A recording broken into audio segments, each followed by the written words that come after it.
Donc bonjour à tous, à toutes, merci d'être venus, ceux qui sont sur place, ceux qui sont en ligne. Voilà, donc on est heureux d'accueillir Cyril Champagne une nouvelle fois. C'est avec lui qu'on avait commencé l'année dernière, en début d'année, des rencontres sciences et bouddhisme.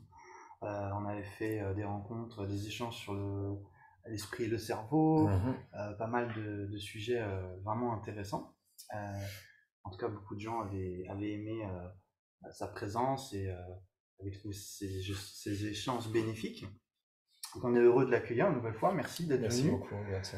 Malgré le fait qu'il a beaucoup de choses, beaucoup d'activités, il a pris ce temps pour nous. On est content. C'est aussi grâce à lui qu'on avait pu connecter avec Michel Bitbol et qu'on avait pu organiser les échanges sur la physique quantique et la vacuité. On avait fait une première fois avec moi l'année dernière, et là, cette année, avec Guichet Damdoul, qui a été en ligne. Peut-être certains d'entre vous étaient là. C'est enregistré si vous voulez regarder tous ces événements. Donc voilà, aujourd'hui, on a décidé de parler d'apparence et réalité, du point de vue de la neuroscience et du point de vue bouddhisme. Donc en préparant, on a décidé que je commencerai ce matin le point de vue bouddhiste, avec une discussion avec Cyril et avec vous. Et cet après-midi, Cyril abordera l'aspect neuroscientifique dans un premier temps. Et en fin d'après-midi, on va parler un petit peu de conditionnement. Dans le jargon bouddhiste, des fois on parle de karma, etc. Mais voilà, comment tout ça, ça peut intervenir dans cette discussion. Oui. Tu as lancé l'enregistrement. Oui, j'ai lancé l'enregistrement, merci. Oui. Ça m'arrive de ne pas oublier. Ok. Donc merci d'être venu.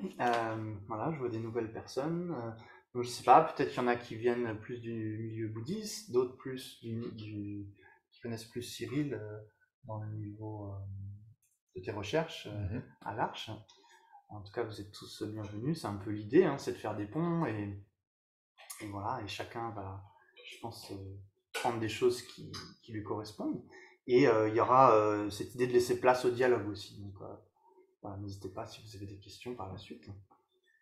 Donc je vais commencer par la présentation du point de vue bouddhiste sur ce sujet, l'apparence, la réalité. En tout cas, ce qui me semble peut être extrait dans le bouddhisme pour ce dialogue. Le but, c'est pas vraiment de faire une présentation bouddhiste en soi, mais de voir ce qui, dans le bouddhisme, pourrait être intéressant dans ce type de dialogue. En fait, c'est toujours l'idée de ces dialogues. Donc, dans un premier temps, dans le bouddhisme, pourquoi on se pose ce genre de questions déjà? Pourquoi le Bouddha il a parlé de ce genre de choses? Il y a 2500 ans, pourquoi il a parlé de la différence entre ce qui nous apparaît, la réalité? Il a parlé aussi pas mal du jeu, comment il apparaît, comment il existe, etc. Donc le point, c'est que on cherche tous à être heureux, on cherche tous à éviter la souffrance, et le Bouddha, il a déterminé que, en fait, la cause principale de notre bien-être, de notre bonheur, de notre souffrance, c'est notre esprit. En fait, ça vient de notre esprit. On peut le voir, par exemple, si quelqu'un peut avoir des douleurs physiques, mais intérieurement, mentalement, se sent plutôt joyeux, pour différentes raisons, peut-être qu'il a eu une bonne nouvelle, ou etc. Ou tout simplement, il est dans un état d'amour, de compassion, de paix intérieure. Si on lui demande comment il va vous dire ça va bien. Ça va bien.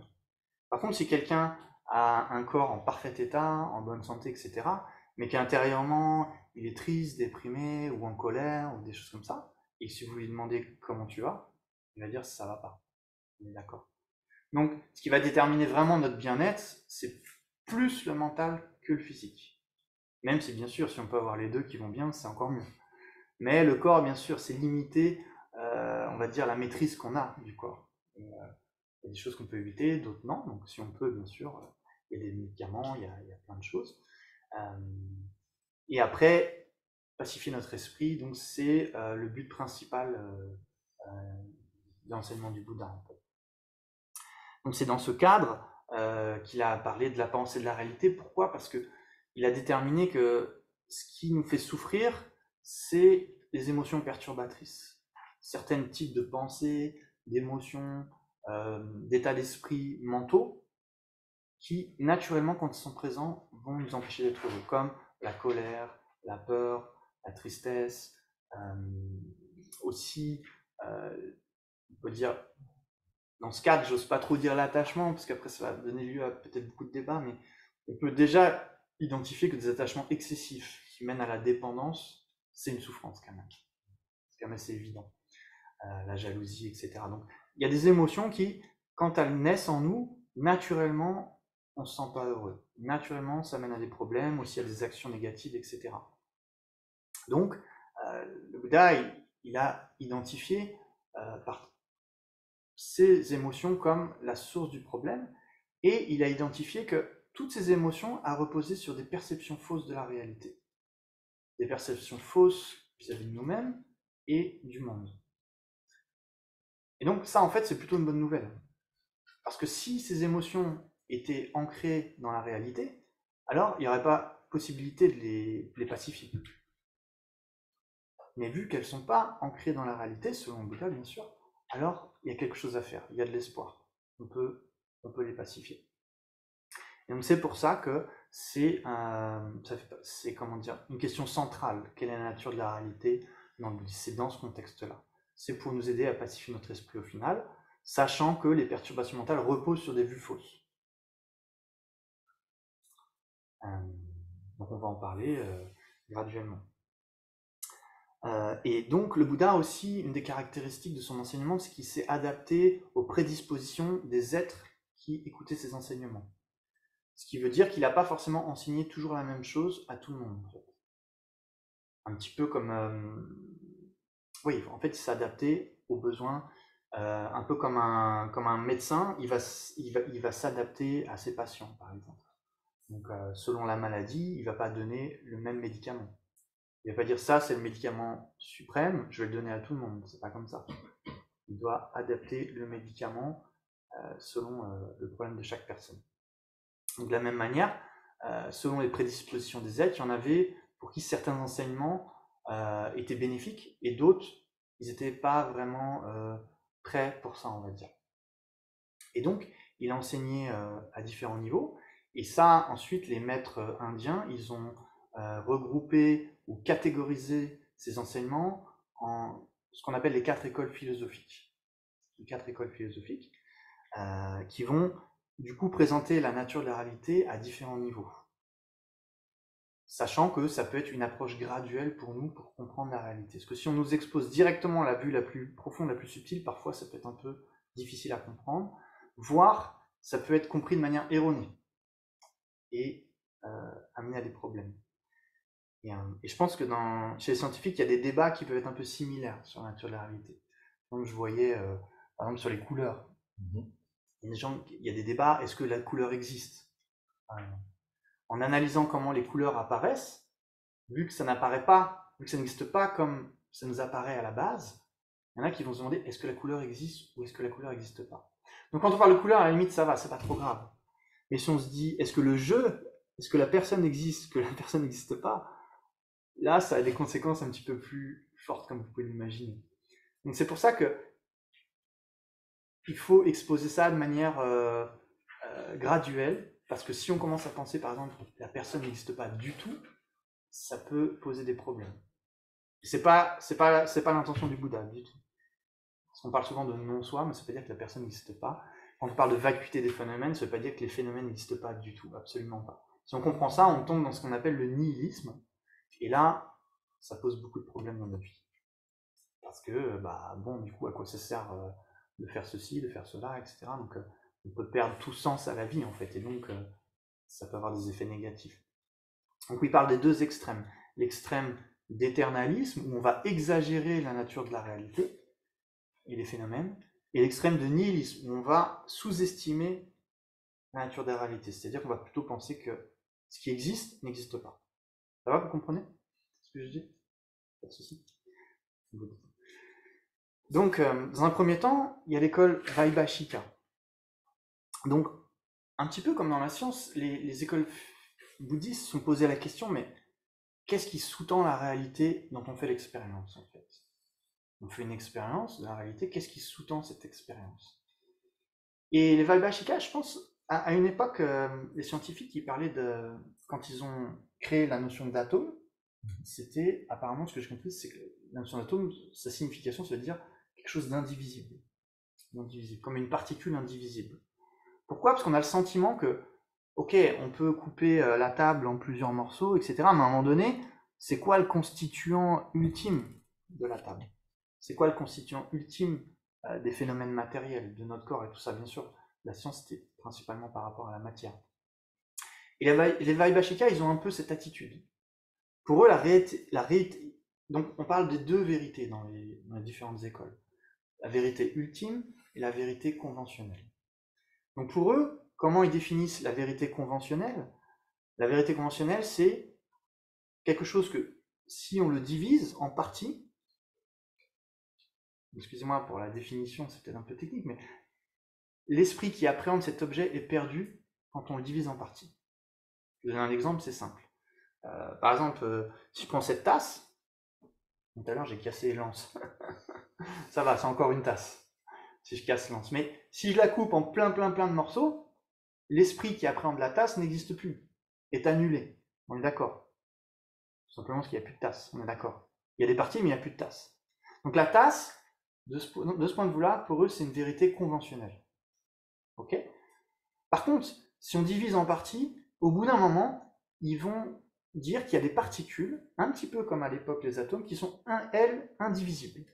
Et donc ça, pour eux, c'est une vérité ultime. Parce que, peu importe, même si mentalement, on ne peut pas les diviser en parties pour eux. Même mentalement, on ne peut pas les diviser en parties. C'est indivisible. C'est sans partie directionnelle, etc. C'est indivisible. Et donc ça, c'est un constituant ultime de la réalité. Donc eux, c'est comme ça qu'ils vont différencier la vérité ultime de la vérité conventionnelle.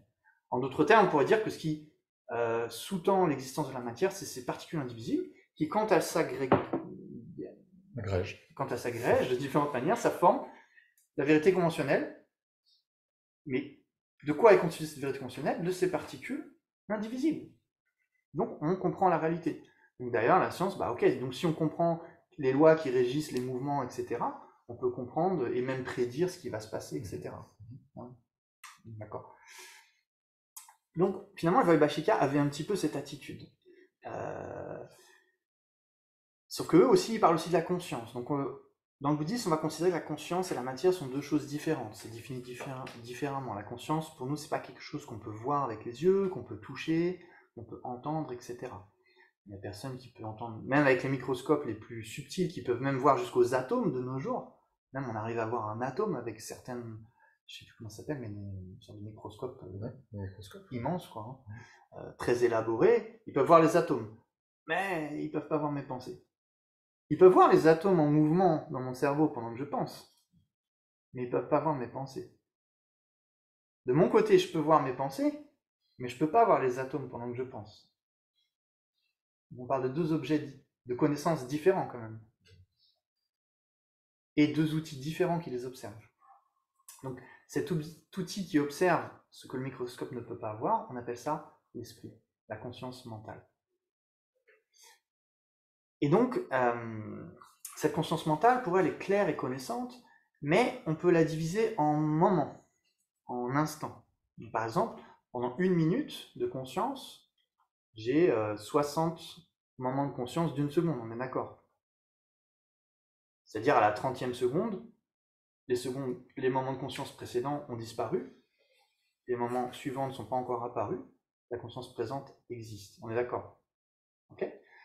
Donc eux, ils divisent encore la conscience, cette fois, au niveau du temps, de manière temporaire. Mais sauf que eux, à un moment donné, ils vont dire, ok, il y a un moment de conscience ultime, indivisible, un peu comme les atomes. Et c'est ça qui est le constituant de la conscience. Donc ça, c'est une vérité ultime. Par contre, un moment de conscience d'1 minute, ou la conscience d'aujourd'hui, par exemple, c'est un phénomène conventionnel. Parce que quand il est divisé en parties, on obtient autre chose, c'est un moment de conscience de 7 secondes, etc. Mais à un moment donné, pour eux, il faut qu'il y ait quelque chose d'indivisible, sinon il n'y a plus de base pour la réalité, en fait. Vous comprenez? C'est comme un petit peu les constituants de la matière, de la conscience, même s'il y en a un qui est matériel et l'autre non. Donc pour eux, c'est comme ça qu'ils vont définir la vérité ultime. Ce qui n'est pas, quand on essaye de diviser ce phénomène, la conscience qui l'appréhende n'est pas perdue. Après, il pourrait y avoir des débats exactement sur qu'est-ce qui place dans l'ultime et le conventionnel, mais on ne va pas aller dans le détail, c'est pas le but. Le but, c'est d'avoir une idée un peu générale de cette approche. Voilà, c'est l'école Vaibhashika. Ensuite, oui. Si je peux Oui, poser une question. Je vous en prie. Par rapport à ce que vous venez de dire, c'est pas très précis là dans ma tête, ce qui correspondrait au moment ultime de cette conscience. Donc la question c'est qu'est-ce qui correspondrait du coup en moment ultime de cette conscience. Oui. Donc ça ils vont le définir comme un moment indivisible. Donc est-ce qu'ils définissent une durée exacte? Je suis pas sûr qu'ils vont dire qu'il y a une durée, etc. Mais ils disent juste il y a un moment de conscience, un moment donné quand vous divisez. Alors non pardon, si. Le temps est divisé en instants, Et par exemple ils vont définir si vous faites un claquement de doigts. Ils vont dire que dans ce claquement de doigts, il y en a qui vont dire, on va dire, il y a 64 instants, on va dire. Ok? Peu importe. Il y en a qui vont dire 300, mais à la limite, c'est pas très grave. C'est comprendre comment ils raisonnent. Claquer du doigt, ils vont définir à un moment donné, ok, 1/64e de ce claquement de doigts, c'est le plus petit moment de conscience. D'accord? Voilà. Mais ils pourraient le définir comme autrement, mais ça n'a pas d'importance en réalité. Comment ils le définissent. Le point, c'est qu'ils vont dire qu'il y a un moment ultime de conscience qui est indivisible et qui constitue tous les autres. Ouais, on peut l'augmenter le temps.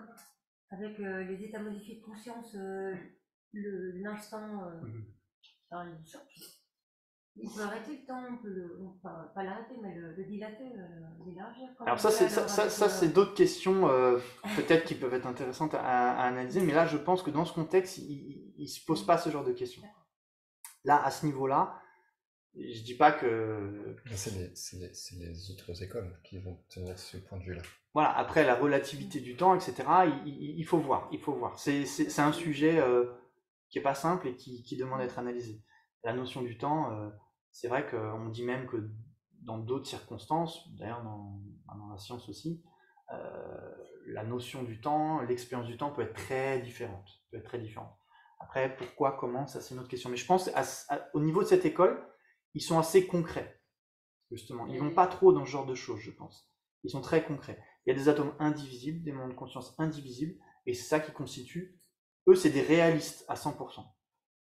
Et justement, j'arrive toujours pas bien à saisir, parce qu'il me semble que quand on arrive à l'ultime instant, est-ce que ça ne fait pas éclater la notion du temps? Alors, encore une fois, là, cette école, on ne dit pas qu'elle est en accord avec la réalité. De notre point, du point de vue de certaines écoles, des écoles bouddhistes plus avancées, on ne pense pas que ce qu'ils disent, c'est la réalité. Et ça va être réfuté de différentes manières, ce que je suis en train de dire. Donc, comme je vous disais, le Bouddha, il enseignait en fonction des prédispositions des disciples, avec le but d'être bénéfique à ces êtres. Donc, quel est l'intérêt de cette approche où on divise les choses en parties, etc. L'intérêt majeur, encore une fois, c'est de pacifier les perturbations mentales. Donc, en quoi ça va aider à pacifier les perturbations mentales? Donc, quand on se demande qu'est-ce que le soi, en Inde, à l'époque, donc on parlait d'un soi qui serait permanent, qui serait inchangeant, qui serait indépendant de causes et conditions, qui serait une unité indivisible, en fait.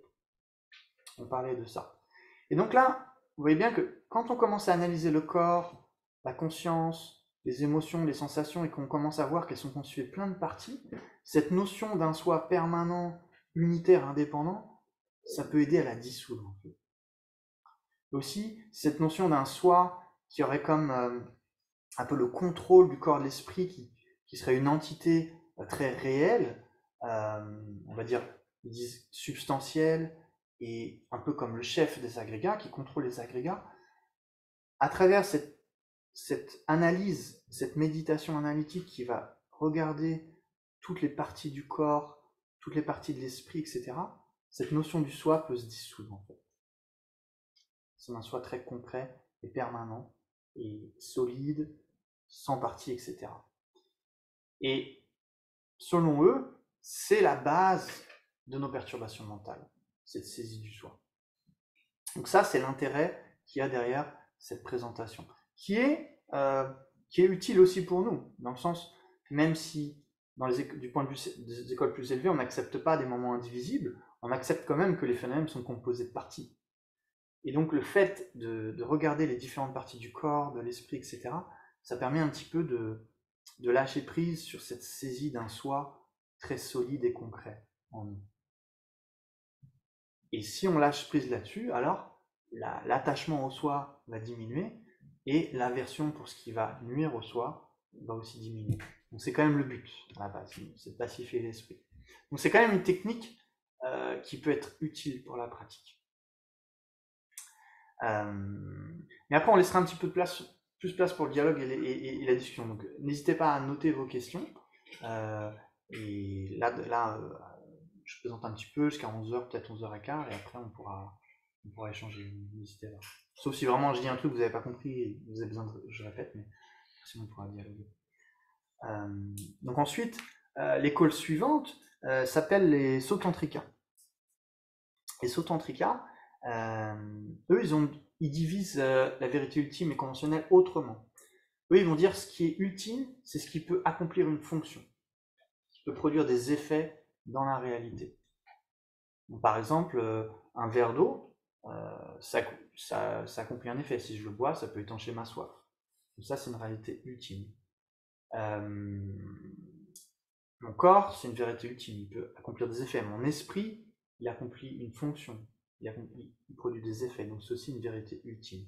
Donc tout ce qui est matériel, mental, pour eux, c'est une réalité ultime. Même la personne peut accomplir une fonction. Et qu'est-ce qui est conventionnel? C'est tous les phénomènes qui ne peuvent pas accomplir une fonction. Vous allez me dire, est-ce que quelque chose qui n'accomplit pas une fonction, est-ce qu'on peut dire qu'il existe? La réponse pour eux est oui. Parce qu'il y a des phénomènes, on va dire, qui sont permanents, comme l'espace non composé. L'espace non composé qui est défini comme ce qui est le manque d'obstruction, qui ne fait pas obstruction. En fait, même l'air qui existe dans l'espace, c'est pas l'espace, il existe dans l'espace. Donc l'espace, c'est le manque d'obstruction. Donc c'est pas un phénomène qui affecte la réalité, qui produit des effets. Mais c'est une notion qui existe. Mais pour eux, cet espace, c'est un phénomène imputé par la pensée. Et donc il n'est pas réel pour eux. Donc ce qui existe ultimement et en même temps, pour les Vaibhashika, tout existe de manière réelle, tout est très concret, très réel. Pour les Sautantrika, il y a des phénomènes qui existent de manière réelle et d'autres qui existent de manière non réelle.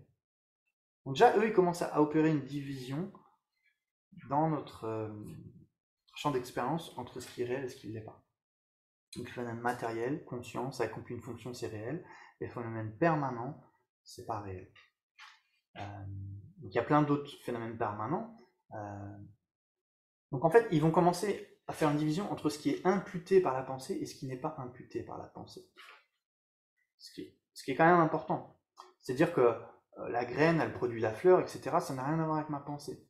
Par contre, si par exemple je vous dis ici, il y a une absence d'éléphant dans cette pièce. Est-ce que vous êtes d'accord qu'il y a une absence d'éléphant dans cette pièce? Donc c'est un phénomène de connaissance. C'est un phénomène que vous pouvez connaître, cette absence d'éléphant. Donc c'est un existant du point de vue bouddhiste, ça existe, parce que c'est quelque chose qui peut être connu de manière valide. Donc l'absence d'éléphant dans cette pièce existe, mais elle est imputée conceptuellement. Il faut que je pense à un éléphant et que je me dise, ok, il n'est pas là. C'est correct. Donc ça n'existe pas de manière réelle. Vous voyez, donc ils établissent une hiérarchie dans les phénomènes existants, entre les phénomènes réels et les phénomènes irréels. Donc ils commencent à faire ça dans cette école.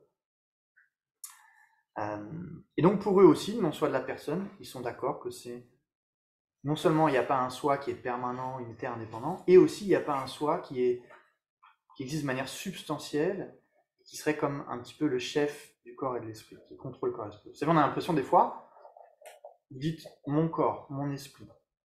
D'accord? On a l'impression que le je, c'est quand même quelque chose de très concret qui contrôle le corps et l'esprit. On a ce sentiment, non? Vous n'avez pas ce sentiment? Des fois, vous n'avez pas ce sentiment quand même? Vous avez ce sentiment, d'accord. Ça, je suis pas tout seul. Donc on a ce sentiment. Et pour eux, ça, ils n'acceptent pas. Donc ils disent que le je n'existe pas de manière substantielle. Qu'est-ce que ça veut dire? Ils disent que c'est un phénomène imputé. Un phénomène imputé. Donc là aussi, on va commencer à dire qu'il y a une différence entre l'apparence et la réalité du je. Donc dans ces deux écoles, Vaibhashika, Sutantrika, ils parlent du non-soi de la personne. Ils ne parlent pas forcément du non-soi des phénomènes, ils parlent du non-soi de la personne. Donc, par exemple, le je, il ne peut pas être conçu indépendamment du corps et de l'esprit. D'accord? Est-ce que vous pouvez penser à une personne? Essayez de penser à une personne, la personne de votre choix. Essayez de la concevoir sans son corps et sans son esprit, sans ses émotions, sans ses sensations, etc. Est-ce que vous pouvez faire ça? Est-ce qu'il y a quelque chose qui peut vous apparaître de cette personne si son corps et son esprit ne vous apparaissent pas? C'est possible ou pas? Okay. Paraît difficile, hein? Paraît difficile. Donc, c'est pour ça qu'on dit que si vous mettez le corps d'un côté et l'esprit de l'autre, où est la personne? Il n'y a pas une personne qui existe indépendamment du corps et de l'esprit. Il n'y a pas une personne substantielle, concrète, qui existe en dehors du corps et de l'esprit. C'est aussi pour ça qu'ils disent la personne est imputée, en général, elle est imputée sur le corps et l'esprit. Tout le monde dit ça chez les bouddhistes. Ça paraît bizarre, mais en même temps, c'est comme ça qu'on l'utilise au quotidien. On ne connaît pas cette définition, mais c'est comme ça qu'on parle au quotidien. Par exemple, vous êtes d'accord qu'on est tous assis maintenant, on est tous assis. Qu'est-ce qui vous permet de dire ça? C'est parce que votre corps est dans cette position particulière. Il n'y a pas d'autre raison. Si votre corps est en position allongée ou debout, et vous dites, bah non, mais moi je suis quand même assis, on va vous dire qu'il y a quelque chose qui ne fonctionne pas bien là. On est d'accord. Donc la personne ne peut pas être conçue indépendamment du corps et aussi de l'esprit, par exemple. Est-ce que vous pensez? Vous êtes capable de penser? Pourtant, c'est votre esprit qui pense. Vous êtes votre corps ou vous êtes votre esprit? Vous êtes autre chose. Donc ils vont dire, on est imputé sur le corps et l'esprit. La personne est imputée sur le corps et l'esprit. Et c'est, même si on ne le sait pas, même si on n'en comprend pas les tenants, les aboutissants, c'est comme ça qu'on fonctionne au quotidien. Quand on voit un corps qui bouge, avec les jambes qui font comme ça, on dit, cette personne est en train de marcher. Quand ça s'arrête, on dit, cette personne s'arrête. Quand vous voyez quelqu'un qui est un peu agité, dites, oh, cette personne, elle pense beaucoup. C'est comme ça qu'on fonctionne. On impute comme ça. Donc dans le bouddhisme, on n'essaie pas de nier les conventions. Conventionnellement, on est d'accord avec ça. Seulement, on essaie de chercher qu'est-ce qu'il y a derrière cette convention. Ce jeu imputé sur le corps et l'esprit. Donc, eux, dans ces écoles, ils vont dire, du coup, il n'y a pas un jeu substantiel, qui aurait sa propre substance indépendante du corps et de l'esprit, parce qu'il est imputé. Donc il n'y a pas un jeu, du coup, qui est aussi autosuffisant, qui contrôle le corps et l'esprit. En réalité, le corps et l'esprit, c'est des phénomènes fonctionnants, de cause et des effets.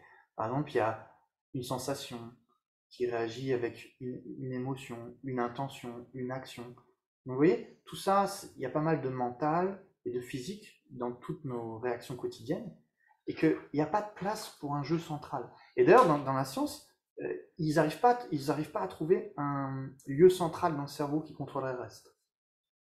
C'est quelque chose qu'ils ont cherché, ils n'ont pas trouvé. Il y a juste une interaction de plein de choses.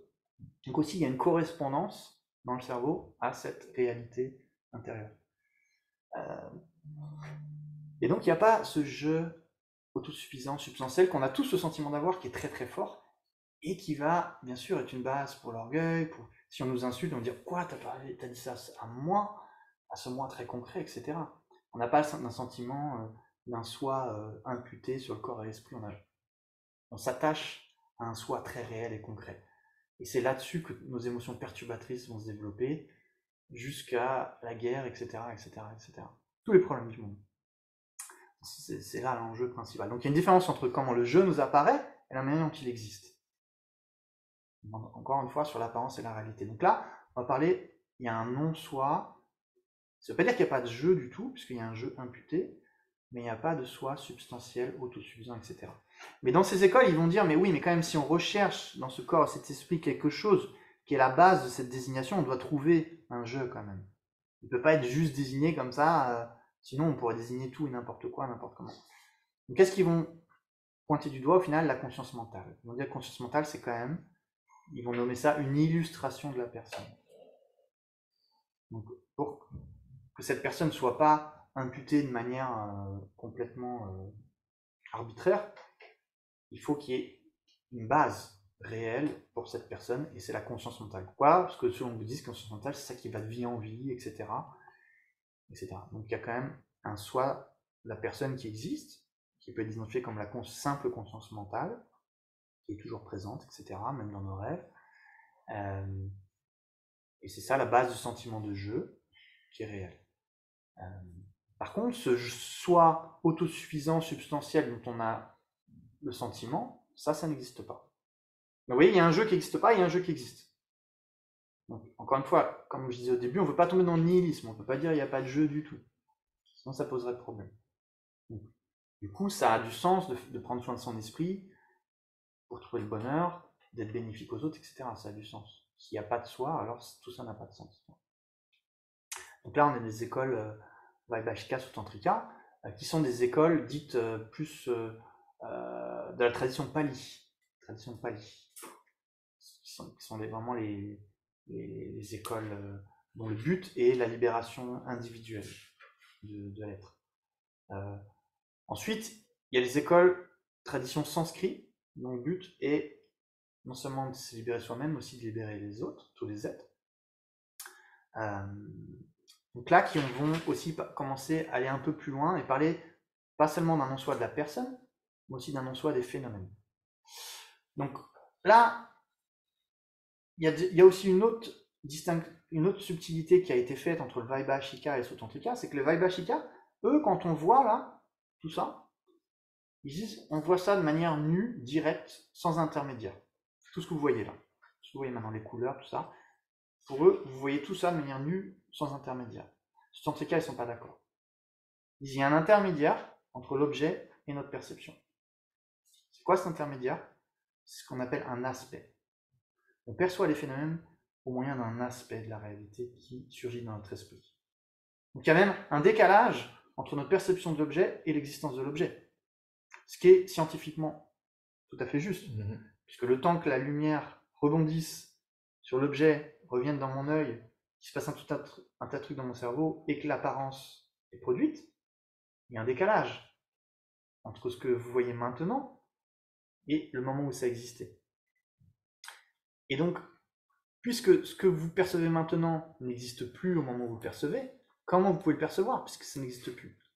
C'est votre conscience qui prend un aspect de cet objet. Votre conscience prend un aspect de cet objet. Donc il y a un intermédiaire entre l'objet et votre conscience.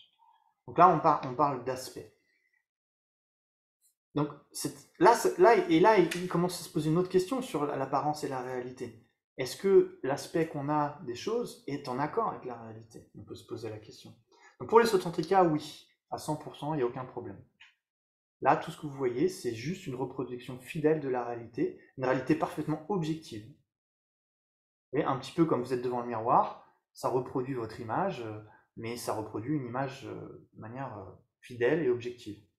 Ça reste qu'une reproduction, mais elle est fidèle. Donc là, tout ce qu'on voit, c'est, on peut dire, une reproduction de la réalité, mais qui est en accord avec la réalité. Même s'il y a un petit décalage temporaire, qui est tellement rapide que au quotidien, ça ne nous affecte pas vraiment. Hein. On parle de, je sais pas de combien de millisecondes peut-être, mais c'est pas trop un problème en soi. Mais cette question commence à se poser, à être répondue. Il y a des réponses différentes maintenant qui vont dans les écoles supérieures. Chez Shita Matra, ils vont dire non, on n'est pas d'accord. On est d'accord, c'est un aspect, d'accord, c'est une reproduction, mais on n'est pas d'accord que c'est fidèle avec la réalité. On dit que là, cette apparence, il y a quelque chose qui ne va pas là-dedans. Donc c'est-à-dire le monde dans lequel on vit, c'est-à-dire on ne peut pas dissocier de notre apparence, il n'est pas en accord avec la réalité. Pour eux, c'est pas en accord. Pour eux, pour les Shita Matrins, c'est comme si Si devant le miroir, il n'y avait rien du tout. Mm. Il n'y avait rien devant le miroir. C'est-à-dire, ce serait le miroir lui-même qui produirait cette image. Comme s'il y avait des conditions intérieures au miroir qui produiraient cette image, mais qu'il n'y a personne devant. Donc, c'est-à-dire que tout ce qu'on perçoit, pour le Chittamatra, il n'y a pas d'objet extérieur.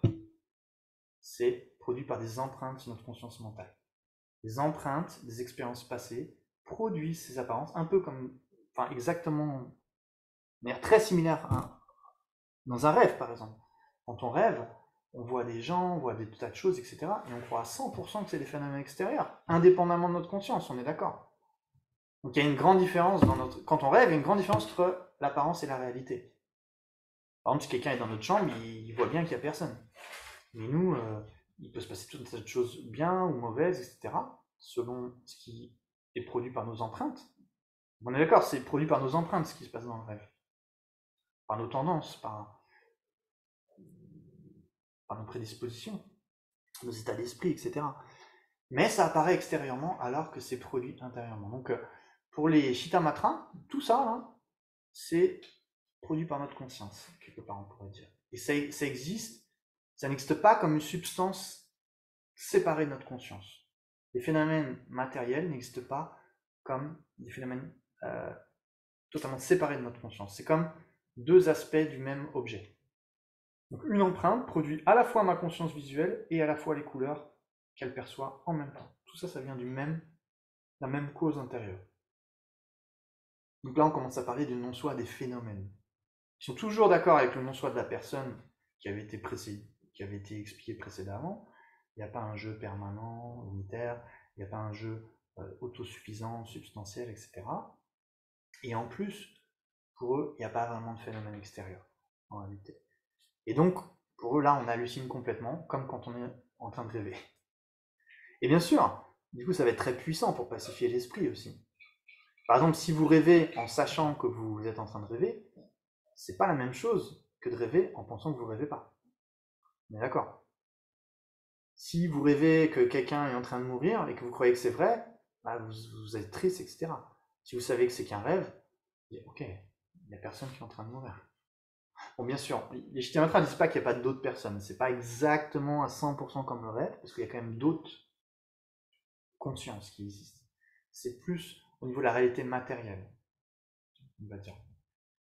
C'est plutôt un monde de conscience avec un S qui produisent des apparences matérielles. Et donc c'est pour ça que pour eux, des fois, on va pas être d'accord sur ce qu'on perçoit, par exemple. Et par exemple, quand on dit sur certains tableaux, la beauté est dans l'œil du spectateur, bah oui, en gros, si vous avez une empreinte pour quelque chose de beau vous apparaisse, quelque chose de pas beau, c'est pas bon. Donc ça dépend de votre esprit, en fait. Votre karma, etc., etc. En jargon bouddhiste. Donc ça explique aussi les divergences de perception par rapport à certaines situations. Donc eux, l'une des manières dont ils vont prouver ça, c'est en réfutant la possibilité d'atomes indivisibles. Ils disent que cette notion d'atome indivisible n'a aucun sens, en fait, pour différentes raisons. Mais pour faire simple, même si la démonstration est peut-être des fois plus élaborée, je vais vous en faire une simple, que je pense qu'on pourra tous accepter pas trop difficilement. S'il y avait un atome indivisible, pour que plusieurs atomes indivisibles produisent un phénomène grossier, c'est d'accord que 0 plus 0 plus 0 plus 0 plus 0, ça fait toujours 0. Donc, il faut quand même qu'ils aient, une épaisseur pour que quand ils s'agrègent,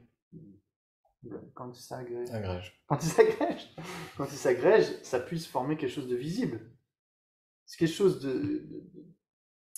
qui a vraiment aucune dimension. Parce qu'à partir du moment où on dit que quelque chose a une dimension, forcément c'est divisible. On est d'accord, mathématiquement parlant. Même si vous avez 0,0000 et 1 million de 0 et un 1, vous pouvez toujours rajouter un 0. On est d'accord. Donc c'est toujours divisible, tout est divisible. À partir du moment où il y a une dimension, quelque chose est forcément divisible. Si quelque chose n'est pas divisible, ça veut dire que ça n'a pas de dimension. Ça n'a pas de dimension. Ça n'a pas de dimension, vous pouvez en mettre autant que vous voulez, 0 plus 0, ça fera toujours 0. On peut le dire comme ça.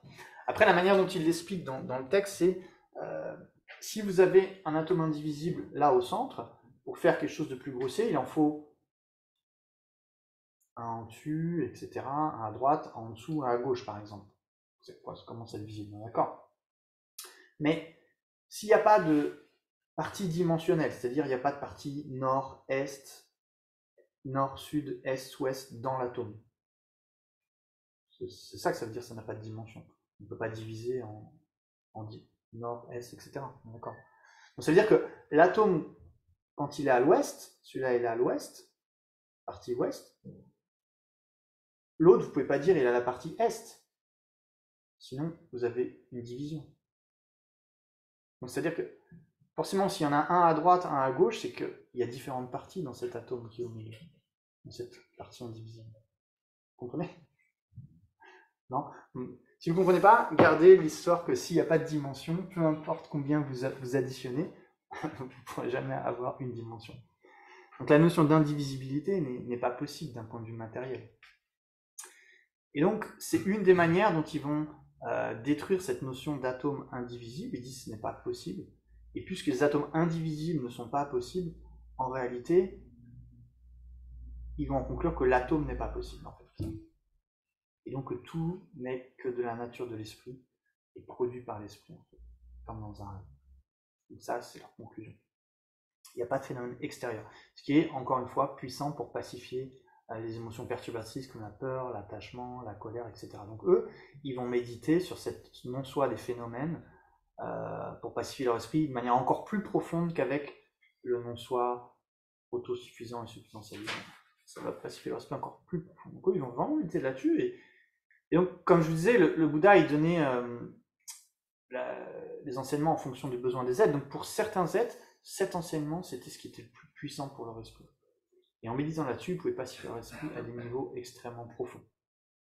Méditer là-dessus, méditer là-dessus, méditer là-dessus. Et du coup, à force de méditer là-dessus, ils se faisaient plus prendre par ces apparences, un phénomène extérieur. Et donc, ils avaient une relation différente avec la réalité. Ce qui ne les empêchait pas d'avoir la compassion quand même, parce qu'on ne dit pas qu'il n'y a pas d'autres êtres quand même. Même si après, ça peut poser pas mal de questions. Et enfin, il y a l'école Madhyamika.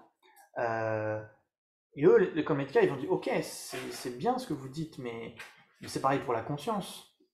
En quoi elle est plus réelle que les phénomènes matériels? Parce que eux, en fait, les Shittamatra, ils vont dire, les phénomènes extérieurs n'existent pas, et la conscience est très réelle. C'est la base de la réalité, donc il faut que ce soit un phénomène très réel. Mais les Madhyamika, ils vont dire, mais en quoi elle est plus réelle que les phénomènes extérieurs? Par exemple, si on reprend cette histoire de division, à un moment de conscience, à partir de quand on peut dire que c'est le minimum? Il peut toujours être divisé en parties aussi. Il n'y a pas de fin à la possibilité de diviser un moment de conscience. Donc si vous dites que du fait qu'on puisse diviser infiniment quelque chose, ça veut dire qu'il n'existe pas, ça veut dire que rien n'existe, ce qui n'est pas possible. Donc les Madhyamika, ils vont dire, bien sûr que chose existe, on a une expérience quand même, on ne peut pas la nier. On ne peut pas nier qu'on a une expérience de la réalité. Donc, pour les Madhyamika, aussi bien les phénomènes matériels que conscients n'existent pas tels qu'ils apparaissent. Donc de ce point de vue-là, ils sont irréels. Trompeurs, parce qu'ils n'existent pas la manière dont ils apparaissent. Donc si on va dans l'école, il y a deux divisions dans cette école, et il y en a qui vont dire en gros, les phénomènes n'existent pas indépendamment de l'apparence à une conscience non erronée. C'est-à-dire que cet ordinateur n'existe pas indépendamment de l'apparence à une conscience qui est correcte, qui est non erronée. Ils rajoutent ce non erroné, parce que sinon, à ce moment-là, si je perçois un lapin sur cette table, ça apparaît à ma conscience, donc ça existe. Il va dire non, c'est une conscience erronée. Comment c'est erroné? Est-ce que ça peut être réfuté par une autre conscience non erronée? Par exemple, ma conscience tactile ne ressent pas ce lapin, et donc je peux comprendre que c'est une conscience erronée, c'est une conscience visuelle qui voit le lapin. Par contre là, c'est confirmé. Cependant, Ça n'existe pas indépendamment de la conscience tactile, ça n'existe pas indépendamment de la conscience visuelle, etc., etc. Donc les phénomènes existent en dépendance les uns des autres. Ils sont en dépendance les uns des autres, c'est pas indépendamment d'une conscience. Et même la conscience n'existe pas indépendamment de la conscience qui l'appréhende. Ce qui est étonnant. Voilà, donc là on va de manière de plus en plus subtile dans ces questions. Et je sais pas, peut-être on peut laisser place un petit peu au dialogue, parce que ça fait peut-être beaucoup, et puis de toute façon après on pourra pas. Excusez-moi, ça allait vite. Je n'ai pas capté ce que c'était la deuxième division dans cette école. Excusez-moi, je vous entends pas. Je n'ai pas capté ce que c'était la deuxième division de cette école. C'est un peu vite pour moi. L'école Madhyamika ? Ouais. Ok.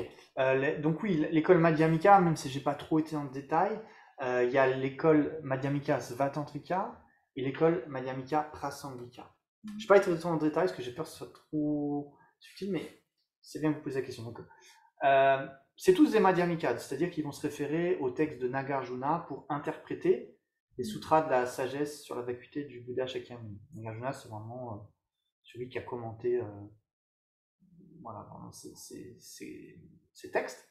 Et parmi ceux qui l'ont suivi, il y a eu des interprétations légèrement différentes de ce qu'il a dit. Donc il y en a une, c'est les Svatantrika. C'est-à-dire que eux, c'est ce que je viens de vous dire, c'est-à-dire que pour eux, les phénomènes n'existent pas indépendamment de l'apparence à une conscience non erronée. Et ce non erroné est important.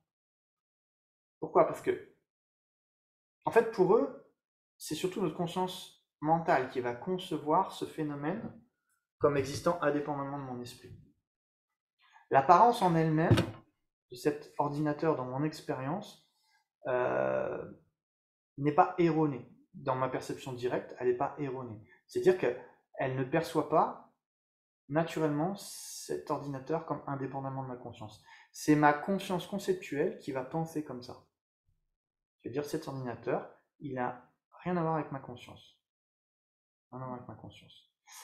L'école Prasangika est plus subtile encore. On va dire non. Ok, cet ordinateur n'existe pas indépendamment de ma conscience, mais cette conscience est erronée. Pourquoi elle est erronée ? Parce que même au sein de cette expérience, cet ordinateur, comment dire, il n'existe pas tel qu'il apparaît. Même au sein de cette expérience, il n'existe pas tel qu'il apparaît. Si on analyse cet ordinateur, si on recherche l'ordinateur, d'une certaine manière, on ne peut pas le trouver d'aucune manière. Je vais vous donner un exemple. Par exemple, vous avez une chambre chez vous. Okay, vous avez une chambre. Cette chambre vous apparaît comme existant. Est-ce que cette chambre vous apparaît comme quelque chose qui est simplement imputé par votre conscience mentale ? Je pose cette question. Honnêtement. Est-ce que votre chambre vous apparaît comme étant simplement imputée par votre conscience mentale ? Ou pas ? Non. Non. Quand même, non. Elle apparaît comme un phénomène très objectif. C'est pas juste ma conscience mentale qui impute ce phénomène quand même. Je peux rentrer dedans, si je peins les murs, etc., elle devient rouge. C'est pas ma conscience mentale qui invente tout ça quand même. C'est une réalité. Maintenant, on va faire un autre exemple. Vous achetez un nouvel appartement. Vous rentrez dans cet appartement, il y a 3 pièces de même taille. Ok, 15 mètres carrés chacun, on va dire. Vous n'avez pas encore choisi laquelle va être votre chambre. À ce moment-là, est-ce que la chambre existe ? Non. Il y a 4 murs, il n'y a pas de chambre. D'accord ? Vous n'avez pas choisi. Puis, des amis qui vous aident à déménager. Vous ne pouvez pas déménager tout seul quand même. Il y en a un qui pose le lit dans la chambre de gauche, parce qu'il est pressé, il doit partir. Un autre ami qui arrive et dit « Ah, ta chambre, c'est la chambre de gauche. » Et vous dites « Non, c'est pas ma chambre. J'ai choisi que ce serait celle de droite. » Donc, c'est-à-dire qu'à gauche, vous avez 4 murs, vous avez un lit, et vous n'avez pas de chambre. C'est pas votre chambre. Donc ensuite, vous allez prendre le lit, vous allez le poser dans l'autre, chambre droite, et là, maintenant, vous avez une chambre. Donc quelle est la différence entre le premier cas et le deuxième cas? C'est votre imputation mentale. C'est votre esprit qui a quelque chose à voir avec l'existence même de cette chambre, en tant que chambre. Donc c'est-à-dire, là, c'est pas juste qu'elle dépend de votre apparence, elle dépend en plus de votre imputation mentale. Votre chambre, c'est une simple, pour une poisson de cas, c'est une simple imputation mentale, en dépendance d'une base particulière qui vous apparaît, etc. Et donc, en fait, tout ce qui dépend de partie, pour une poisson de cas, est une simple imputation mentale. Simple imputation mentale. Et là, c'est très subtil, parce que pour les autres écoles, quand ils entendent ça, ils sont en train de dire, mais attendez, là, vous tombez dans le nihilisme, en gros. Vous tombez dans le nihilisme, parce que là, en gros, si tout est simplement imputé, bah, il n'y a plus de base. Pour eux, ok, il y a des phénomènes qui sont imputés, mais ils doivent toujours être imputés sur un truc réel. Un truc réel qui doit être une base. Et Prasangika, en fait, ça donne le sentiment qu'il n'y a plus de base réelle, un petit peu. Ni dans la conscience, ni dans la personne, ni dans la matière. Donc en fait, on est comme dans un phénomène, dans une réalité où tout est un peu illusoire, mais en même temps existe en dépendance, etc. Donc les phénomènes sont simplement imputés par l'esprit, ils n'existent pas de manière inhérente, en soi, des fois on dit objectif, etc. Donc c'est-à-dire que pour eux, dire les phénomènes existent en dépendance d'une conscience non erronée, c'est pas correct. Parce que ce que les Svatantrika entendent par non erroné, c'est notre conscience visuelle est correcte. Mais elle n'est pas correcte. À notre conscience visuelle, les phénomènes n'apparaissent pas du tout comme étant imputés par notre esprit. Il y a une erreur même au niveau perceptuel. Même au niveau de conscience directe, il y a une erreur dans tout ce qu'on voit. Donc, ils vont être plus subtils en fait. Et pour eux, c'est ça qui va être la compréhension qui va pacifier l'esprit de la manière la plus profonde encore que les autres. Donc, c'est graduellement, etc. Donc, c'est pas évident. Mais ce qu'il faut comprendre, c'est qu'il y a toujours un lien entre l'interdépendance et la vacuité des faits. Quand même, cette chambre, elle est imputée sur quelque chose. Il y a quand même. Mais vous pouvez pas imputer une chambre sur, je sais pas, sur ça, quoi. Ça n'a pas de sens. La chambre est simplement imputée, mais pas n'importe comment quand même. Elle peut pas être imputée n'importe comment. Donc, sans l'imputation, elle n'existe pas, mais elle dépend aussi de parties, elle dépend de causes, elle dépend de conditions, elle dépend d'un contexte aussi. Je vais vous donner un autre exemple. Par exemple, quand je suis assez inculte sur pas mal de choses, et quand j'étais au monastère, il y avait un moine qui lui était assez cultivé, on va dire, et enfin oui, il était cultivé. Et puis, je sais plus pourquoi j'ai dit, en parlant d'un dauphin, j'ai dit là, que maintenant ce que je sais est une grosse bêtise, que c'était un poisson. Voilà. C'était un poisson. J'avais dit qu'un dauphin c'était un poisson. Donc il me regarde et dit, c'est un poisson, c'est un mammifère. Pourquoi ils ont fait toute une histoire, c'est un poisson, mammifère, bon. Et après, pourquoi ça m'a intéressé, sa réaction m'a intéressé, et ma réaction m'a intéressé. Parce que pour moi, c'était évident que de son propre côté, le dauphin était un poisson. Ça m'apparaissait de son propre côté comme un poisson, pas comme imputé par mon esprit. Pour lui, le dauphin lui apparaissait en soi comme un mammifère, pas du tout imputé par son esprit. Et du coup, il y avait une confrontation de deux personnes qui ne comprenaient pas ce qui arrivait à l'autre ou ce qui lui arrivait à lui, quoi. Parce que là, il y a quand même une réalité évidente. Donc qu'est-ce qui s'est passé? C'est qu'il y a très longtemps, il y a quelqu'un qui a décidé qu'on définirait un mammifère comme quelque chose qui peut donner naissance par la matrice, en gros. C'est ça, hein. Et donc, de par cette définition qui a été acceptée, le dauphin est passé dans la catégorie mammifère. Voilà pourquoi le dauphin est simplement imputé comme un mammifère. De manière valide. Donc j'ai tort quand je dis que c'est un poisson. Parce que le poisson n'a pas été défini comme ça. Mais la définition du poisson a été imputée par l'esprit.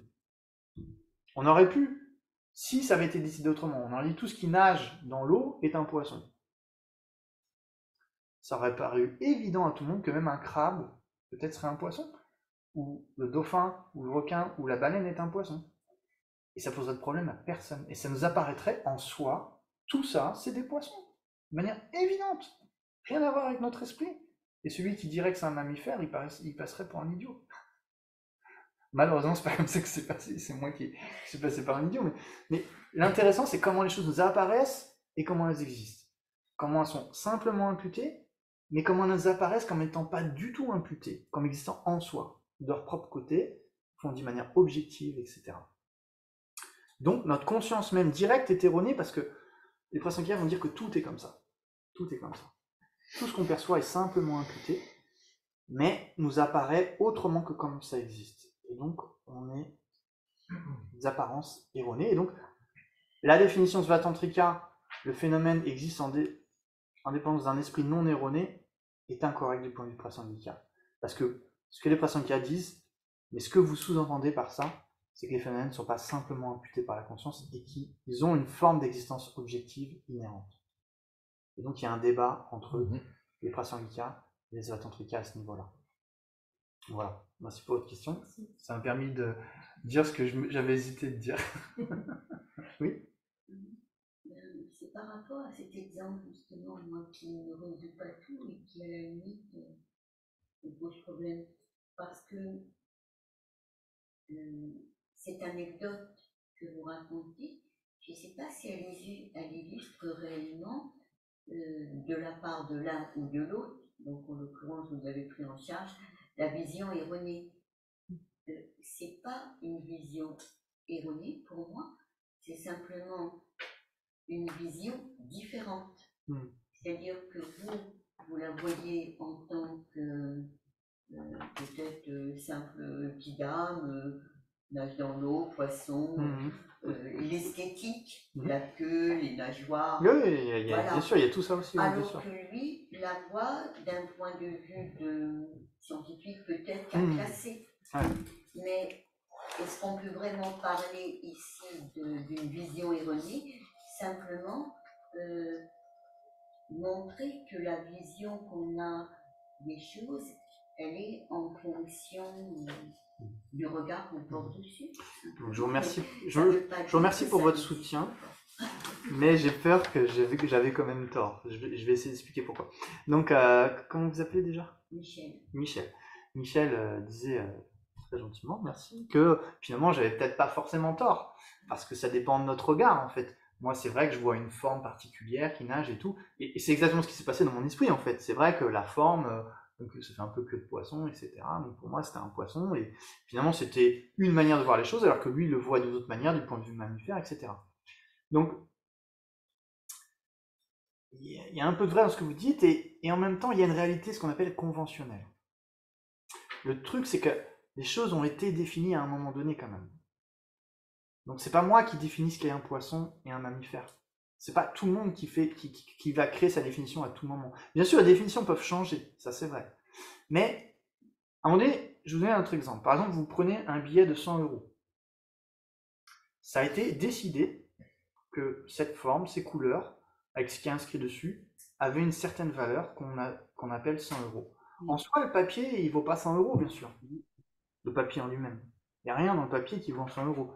Cependant, si moi je décide que ça vaut 1000 € parce que je le perçois autrement, je ne vais pas pour autant pouvoir acheter quelque chose qui vaut 1000 € avec dans un magasin. Un autre exemple. Par exemple, le feu vert, le feu rouge, c'est une convention. Si moi je me dis, finalement, je trouverais que ça aurait plus de sens de s'arrêter au vert qu'au rouge, c'est qu'une convention après tout. Je vais avoir un accident et je vais être en tort. Je vais créer des problèmes. Donc il y a une convention quand même. Il y a une réalité conventionnelle qui existe. Même si elle est que conventionnelle, même si elle est simplement imputée, elle a des effets dans la réalité. Et c'est ça qui est compliqué dans cette vision la plus subtile, c'est d'associer l'interdépendance et la vacuité. La vérité conventionnelle et la vérité ultime. Vérité ultime, manque d'existence en soi, et vérité conventionnelle, il y a quand même une existence conventionnelle. Et donc conventionnellement, j'ai tort parce que le poisson a été défini bien avant moi et accepté. Il y a des définitions dans le dictionnaire, etc. Donc ça a une certaine validité. Et donc, même si ma vision n'est pas en soi fausse, mais conventionnellement, elle est fausse. Elle est réfutée par une autre connaissance conventionnelle. concept du dictionnaire qui a une validité dans ce domaine, que moi je n'ai pas. Tout comme les banques ont une validité, peut-être, enfin, je ne sais pas trop comment ça marche, pour attribuer la valeur de 100 € à ce billet, et moi non. Si je prends un billet de Monopoly, et je veux aller payer avec, en disant, ben, de toute façon, c'est qu'une convention. Mais il n'y a personne qui va vouloir même me donner une baguette de pain, même si j'ai 1000 € en Monopoly, quoi. Vous voyez, c'est ça qui est intéressant. La vérité conventionnelle ultime, les associer, c'est pas facile. En fait, si je comprends bien, donc, dans notre vie quotidienne, on vit dans un univers de conventions conventionnelles. Et quand on veut procéder à des méditations analytiques pour aller un petit peu plus loin et voir qu'est-ce qu'il y a derrière, donc aller plus vers une compréhension du phénomène, à ce moment-là, on bascule en fait dans la recherche d'une réalité ultime. Oui, tout à fait. Donc, je pense que vous n'avez pas entendu en ligne. Entendu? Si, vous avez entendu? Tout le monde? Ok, good. Oui, je suis tout à fait d'accord avec ce que tu dis. C'est exactement ça. Dans notre quotidien, on a une réalité conventionnelle qui opère, qui fonctionne, et qu'on ne peut pas nier. C'est pour ça qu'on ne tombe pas dans le nihilisme. Et en même temps, quand on veut analyser qu'est-ce qu'il y a derrière toutes ces conventions et qu'on recherche quelque chose d'ultime là-dedans, en fait, on ne trouve rien du tout. On ne trouve pas quelque chose qui existerait comme n'étant pas une simple convention. Si on cherche quelque chose qui est au-delà de la simple convention, on ne trouve rien du tout. Donc ça existe au niveau conventionnel, mais pas au niveau ultime. Donc cette non-existence au niveau ultime, c'est ce qu'on appelle la vacuité, dans le sens le vide d'existence en soi. Et l'avantage de cette analyse, c'est qu'elle nous permet de pacifier notre esprit, parce que toutes nos émotions négatives reposent sur la croyance en existence en soi des phénomènes.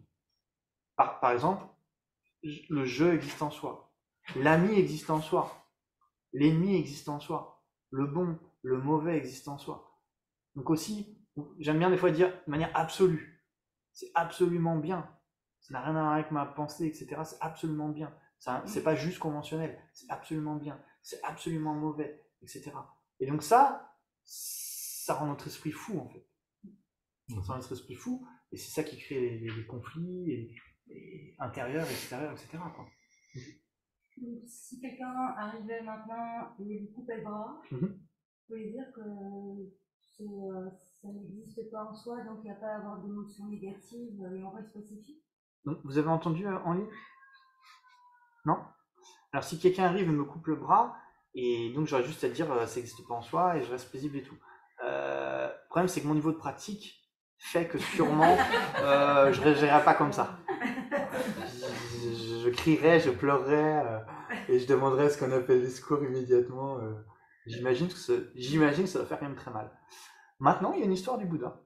Il y a une histoire du Bouddha dans une vie passée qui était un grand bodhisattva qui pratiquait la patience.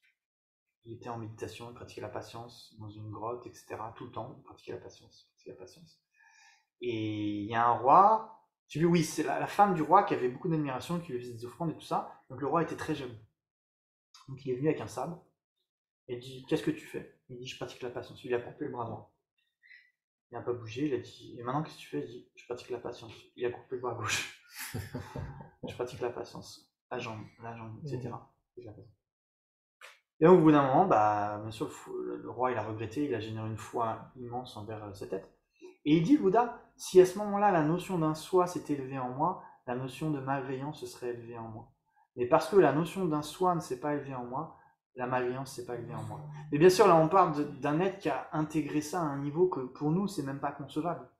Donc bien sûr que moi je ne vais pas réagir comme ça, j'en suis incapable. C'est pas dire que ça n'existe pas aussi, bien sûr. Après, une fois que le bras est coupé, il est coupé, tu ne peux plus t'en servir. Et j'imagine que physiquement, même pour lui, peut-être il y avait une douleur. Mais c'est juste que mentalement, il ne réagissait pas par la colère, par la malveillance, etc. Il acceptait le niveau. Après, je ne sais pas s'il est mort ou pas dans cette situation. Oui, il y a des chances. Il y a des chances. Mais disons qu'en tout cas, il a refusé. De toute façon, j'imagine que le roi lui a pas trop laissé le choix non plus. Non. Il arrive avec le sabre, il coupe le bras. Je veux dire, c'est pas que il lui a dit, bon, est-ce que tu veux bien que je coupe le bras pour faire un test, quoi. Il a juste coupé le bras, quoi. Donc, lui, une fois le bras coupé, bah, sa réaction, c'était, en plus de cette douleur, de ne pas rajouter la haine. Mais par exemple, je prends un autre exemple, l'histoire de Jésus, par exemple, qui a été crucifié, maltraité, etc. Bah, il a pratiqué la patience, etc. Il a pardonné, etc. Et donc c'est devenu, au contraire, même un exemple incroyable pour les êtres. Donc, des fois, bien sûr, je dis pas qu'il faut se laisser tuer, bien sûr, je dis pas ça, hein. Il faut se protéger, on n'est pas fou. Mais il y a des circonstances où, bah, de toute façon, il n'y a pas grand-chose d'autre à faire que, voilà, hein, si quelqu'un arrive surarmé et que nous, on n'a aucun moyen de se défendre, à un moment donné, qu'on soit en colère ou pas, ça va pas changer grand-chose, quoi. Maintenant, si on a la capacité dans cette situation quand même... Par exemple, je vais vous donner un autre exemple plus récent, et peut-être qui va nous paraître du coup plus facilement acceptable. C'était quand le gouvernement chinois a organisé l'invasion du Tibet. Ils ont détruit des milliers de monastères, etc. Il y a des moines qui ont été tués et tout.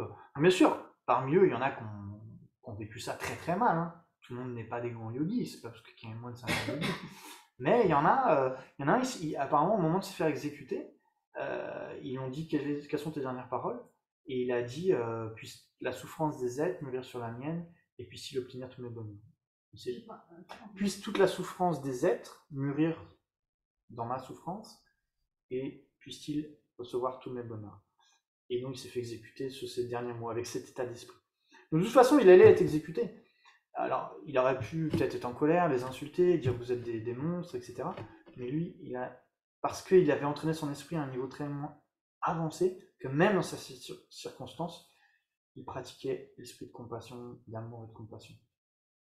Donc après, mais ça, c'est le résultat d'un entraînement avancé de l'esprit. Donc pareil avec la vacuité. Il y a même, par exemple, des tests qui ont été faits sur certains yogis avec des électrodes, etc. Donc, depuis 40 ans, les scientifiques pensaient que quand il y a un bruit extrêmement fort qu'on entend, c'est impossible de ne pas avoir au moins une micro-expression au niveau du visage. Il y en a qui étudient les micro-expressions, et en fait, c'est des choses, on ne peut pas mentir. La micro-expression, c'est... Voilà. Parce que pour eux, c'était au niveau du cerveau reptilien, le truc le plus profond dans notre cerveau. Donc pour eux, la conscience n'a pas accès à ça. Donc c'est impossible de contrôler ça. Un yogi, je ne sais pas exactement quelle méditation il a fait à ce moment-là, mais je pense, c'était peut-être en lien avec la vacuité en tout cas, il a le casque, et ils lui mettent un bruit de balle de revolver. Aucune micro-expression. Il a réfuté 40 ans de croyances scientifiques par sa méditation. Donc, ce que je veux dire, c'est que bien sûr, c'est un pratiquant avancé. Et c'est vrai que nous, à notre niveau, c'est difficile à concevoir, mais en fait, des gens qui ont vraiment pacifié leur esprit, et ben, à un moment, même dans des circonstances très difficiles, ils peuvent garder un esprit non violent, paisible, compatissant, sage, etc. Maintenant, ça ne veut pas dire qu'ils sont bêtes non plus. Dire, s'ils savent que là, il y a quelqu'un de dangereux qui leur veut du mal, ils vont peut-être quand même changer de route, parce que bah, leur vie, elle est précieuse, ils peuvent être bénéfiques aux autres, etc. Donc, c'est pas qu'ils sont suicidaires. Mais dans certaines circonstances où il n'y a pas d'autre solution meilleure que celle-là, bah, en effet, c'est possible qu'ils acceptent la situation, mais sauf qu'eux, ils généreront pas la haine, la colère, la peur, etc. quoi. Comme nous, on le ferait. Comme moi, je le ferais, c'est clair. Parce que mon entraînement est loin d'être suffisamment avancé pour supporter... Pardon, ça m'est jamais arrivé, donc après comment je réagirais, je sais pas, mais je pense qu'en effet, si on me coupait le bras, j'aurais sûrement très peur, quoi. Oui, mais si on coupait le bras aux proches et plus aimés, c'est pareil. Encore plus compliqué. Non, ce serait dur pour moi aussi, bien sûr. Ouais. Ce serait dur, ce serait insupportable. Après, je pense que quand même, selon le degré de pratique qu'on a, ce sera peut-être un peu moins insupportable que quelqu'un qui n'a pas de pratique du tout. Ce sera dur, mais moins insupportable. Donc, quelqu'un qui a une pratique très avancée, ce sera... Bien sûr, ça ne fera jamais plaisir de voir un être... Voilà, ils ont la compassion aussi, hein, je veux dire, c'est pas qu'ils s'en fichent de la souffrance des autres, pas du tout. À la limite, leur propre souffrance, ça va, mais la souffrance des autres, ils aiment pas du tout voir les autres souffrir, les êtres évoluer spirituellement, quoi. Parce qu'ils ont la compassion quand même. Mais c'est vrai qu'ils ne se rouleraient pas. Par exemple, sa sainteté, son pays, il a dû quitter son pays, il y a plein de gens qui connaissent qui sont morts, les Chinois ont essayé de le tuer plein de fois, de l'empoisonner, le traitent de loup déguisé en moine, ils le boycottent quand ils vont dans un pays et tout. Mais regardez son visage, il est toujours paisible, il est toujours heureux. Il n'est pas perturbé par tout ça. Et un jour, il y a un journaliste qui lui a dit, il a répondu, bah, je pense aux paroles de Shantideva. S'il y a une solution, pourquoi bon être malheureux? S'il n'y a pas de solution, pourquoi bon être malheureux? Il reste paisible. Après, ça ne veut pas dire qu'il n'est pas actif à essayer d'améliorer les choses pour le Tibet et tout, mais en même temps, sa capacité d'action est limitée quand même. Il n'a pas tous les pouvoirs, hein, je veux dire. Donc il fait tout ce qui est en œuvre, donc ce qu'il peut faire, mais il ne vit pas avec un tourment constant intérieur, etc. Parce que ça sert à rien. Et qu'il a la capacité du coup de cette sagesse qui lui permet de vivre ça avec plus de paix, quoi. Donc on a un exemple concret, je veux dire, de gens qui le font dans ce monde, quoi. Et bien sûr des exemples du passé, mais c'est plus difficile parce que le passé, on peut toujours douter, mais vraiment dans le présent aussi, quoi. Je sais qu'il y a des controverses Mhm. entre les écoles sur cette question-là, mais est-ce que tu pourrais, quand on parle de la nature du Bouddha chez les Advaita, est-ce que c'est une vérité ultime? Comment ils voient ça? Là, Mais peut-être simplement parce que je sais qu'il y a beaucoup de débats là-dessus, mais comment tu. Parce que c'est vrai que assez souvent les gens parlent de cette nature du Bouddha et on se dit mais c'est quoi cette nature? Donc la question c'est la nature de Bouddha du point de vue prasangika, du coup comment ils en parlent? Est-ce que c'est une réalité ultime ou pas? Il y a des Tibétains qui ont considéré que la nature de Bouddha c'était un phénomène ultime et qu'on avait un Bouddha en nous avec toutes les caractéristiques, etc. Mais Lama Tsongkhapa, il n'est pas d'accord avec ça. On a la nature de Bouddha, définitivement. Mais elle n'existe pas de manière ultime, parce qu'il n'y a rien qui existe de manière ultime. Mais quand on dit que ça n'existe pas de manière ultime, ça ne veut pas dire que ça n'existe pas. Ça veut pas dire que ça n'existe pas, ça n'existe pas de manière ultime. Ça existe de manière conventionnelle. La nature de Bouddha existe de manière conventionnelle. Il y a différents niveaux de cette nature de Bouddha. Mais en réalité, un des aspects de la nature de Bouddha en nous, c'est justement la vacuité de notre esprit. Notre esprit est vide d'existence en soi. Pareil, vous voyez, on parlait de ces moments d'esprit. Mais, par exemple, donc on est d'accord. On va commencer par le temps. Aujourd'hui, ça existe. Aujourd'hui existe. Hier, ça existe ou pas? Demain, ça existe ou pas? Pas toujours facile à répondre, mais aujourd'hui, en tout cas, c'est sûr que ça existe. Hier, c'est quoi? C'est une journée qui a été produite et qui a cessé. D'accord? On est d'accord, elle a cessé. Donc c'est du passé. Ce qui a été produit et qui a cessé fait partie du passé. Demain, c'est quelque chose qui n'a pas encore été produit, mais qui a des causes pour que ça se produise. Donc demain est un phénomène futur, qui n'a pas encore été produit. On va dire pas encore été produit, ce qui sous-entend que ça sera produit. Parce que par exemple, les cornes de lapin, ça n'a pas été produit, mais c'est pas un futur. Il n'y a pas les causes pour que ça existe. Ou un éléphant rose. Par contre, demain, ça sera produit parce qu'il y a les causes pour ça. Donc il y a plein de choses, on peut dire, qui sont du futur, qui n'ont pas été produites, des choses qui font partie du passé, qui ont été produites et qui ont cessé. Maintenant, aujourd'hui, qu'est-ce que c'est? Ça a été produit et ça n'a pas encore cessé. C'est la définition du présent. Aujourd'hui a été produit à partir de minuit et peut-être une seconde. Minuit, je ne sais pas comment on définit exactement. Ça a été défini conventionnellement, donc c'est la convention qui décide. Et cessera à minuit ce soir. D'accord? Donc c'est un phénomène présent. Donc ce phénomène présent, ce qui est intéressant, c'est que il est quelle heure là? Il y a 11h30 qui font partie du passé dans ce phénomène présent, aujourd'hui. D'accord? Il y a 11h30 qui ont été produites et qui ont cessé déjà. Et donc qui sont un phénomène passé, on est d'accord? Il y a 12h29, on va dire, qui n'ont pas encore été produites, qui sont un phénomène futur. C'est intéressant. Aujourd'hui, qui a un présent qui nous paraît très réel, il est composé de choses qui sont déjà passées, qui n'existent plus, d'autres choses qui n'existent pas encore. C'est quoi aujourd'hui? Vous voyez, la notion d'aujourd'hui paraît très concrète, mais dès qu'on analyse, encore une fois, conventionnellement, elle existe. Elle a commencé à minuit 1 seconde, elle finit à minuit ce soir. Ça existe conventionnellement, c'est imputé comme ça existe, c'est le présent. Mais quand on analyse, est-ce que c'est un véritable présent? Ben non, parce que quand même, il y a beaucoup de passé, les choses ne sont pas produites. Alors, est-ce que c'est 7 minutes-ci, aujourd'hui? Non, c'est pas défini comme ça. C'est pas défini comme 7 minutes-ci. Mais est-ce que 7 minutes-ci, c'est le présent alors? Le véritable présent. Le présent qui existe de manière objective. Parce qu'il nous faut un truc objectif pour constituer la réalité.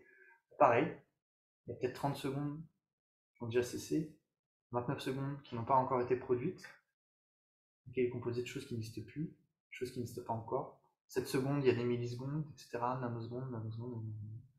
En fait, vous ne pouvez pas trouver le présent. Ce moment présent très réel, ce présent très réel, est une simple convention. Ce n'est pas de manière réelle. Maintenant, quand on revient à la conscience, pour la nature de Bouddha, excuse-moi, on dit la conscience existe avec des moments passés, présents, futurs. Donc c'est pareil, il y a la conscience d'aujourd'hui, la conscience de 7 minutes, de 7 secondes, 7 millisecondes, etc. Donc il n'y a pas de conscience réelle. Il y a toujours des moments qui n'existent plus, des moments qui n'ont pas été encore produits. Et donc la conscience réelle, là, qui nous apparaît très concrète quand on y pense, maintenant, mon esprit paraît très réel, un bloc concret, mais quand on analyse tous les moments qui ont cessé, les moments qui n'ont pas été produits, etc., elle se dissout. C'est une apparence fausse. Donc sa nature, c'est d'être vide d'existence réelle. Et ce vide d'existence réelle, c'est la nature de Bouddha, notre esprit. Pourquoi? Parce que quand on se concentre dessus, ça nous libère de toutes les perturbations mentales, de tous les voiles, et ça nous mène à l'éveil. Donc, qu'est-ce qui fait que l'or est précieux? C'est ce que ça nous apporte. C'est une convention, encore une fois. Pourquoi l'or est précieux? Parce qu'il y a des gens qui considèrent que c'est comme précieux, donc quand tu l'as, tu peux acheter plein de trucs avec. Voilà. C'est pour ça que c'est précieux. Donc c'est une simple imputation, c'est pas réel. Mais c'est l'effet que ça a sur nous. Donc la nature de notre esprit qui est là, sa vacuité, pourquoi elle est si précieuse? Parce que si on se concentre dessus, si on l'observe, ça va pacifier toute notre confusion, toutes nos perturbations mentales, toutes nos souffrances, et finalement nous mener à l'éveil. Et donc c'est quelque chose qui fait partie de la nature de notre esprit, qui est indestructible. Et donc c'est la nature de Bouddha, parce que c'est ça qui va, en observant cela, en gros l'éveil va être produit, en gros. Et ça c'est indestructible. C'est juste la nature de notre esprit qui est indestructible. Et on peut l'observer, donc on peut la réaliser, on peut l'observer, donc on peut atteindre l'éveil. Donc ce potentiel d'éveil en nous est indestructible. Donc on a la nature de Bouddha. Mais c'est pas qu'il y a un Bouddha déjà avec toutes les caractéristiques en nous, non. Mais par contre il y a la nature de Bouddha. Qui est là, au niveau de la vacuité, ils disent c'est comme le ciel qui est recouvert par les nuages. Le ciel, il est toujours présent, il est indestructible.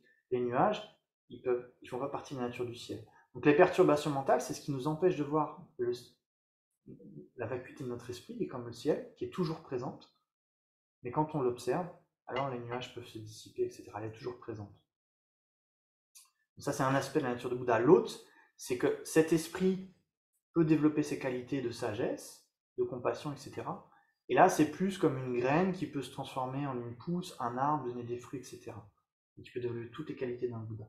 Et tu vois, il y a ces deux aspects de la nature du Bouddha, mais ça reste des phénomènes conventionnels. Même la vacuité, elle n'existe pas de manière ultime. Ouais.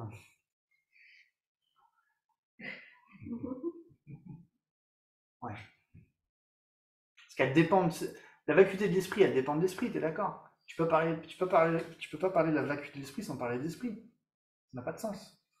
Par exemple, si tu parles de la vacuité de la chambre, on a parlé de la vacuité de la chambre. La chambre, elle est imputée, donc c'est-à-dire qu'elle est vide d'existence objective. Mais ça n'a pas de sens de parler de la vacuité de la chambre sans parler de chambre. C'est une caractéristique de la chambre. Donc si la chambre n'est pas réelle, comment sa vacuité, qui est sa caractéristique, pourrait être réelle? Donc elle existe en dépendance. Pardon. Et comment tu fais le lien entre la vacuité de l'esprit et l'éveil? Le lien entre la vacuité de l'esprit et l'éveil, c'est quoi l'éveil? C'est quand tu as purifié tous les défauts de ton esprit et que tu as développé toutes les qualités. Donc quand tu observes la vacuité de l'esprit, ça purifie toutes les fautes de ton esprit et ça développe toutes les qualités. C'est ça le... C'est ce qui, en l'observant, t'amènera à l'éveil. Comment tu fais le lien entre l'or et la richesse? C'est parce que si tu obtiens cet or, tu es riche. Quel est le lien entre la vacuité et l'éveil? C'est que si tu observes cette vacuité, tu deviens un Bouddha. Tu deviendras un Bouddha. Après, on pourrait aller de manière plus technique, pourquoi exactement c'est appelé comme ça et tout, mais je pense que ça demanderait une étude plus approfondie de ce thème. Mais déjà, si tu vois ça, je pense que ça te donne quand même une base.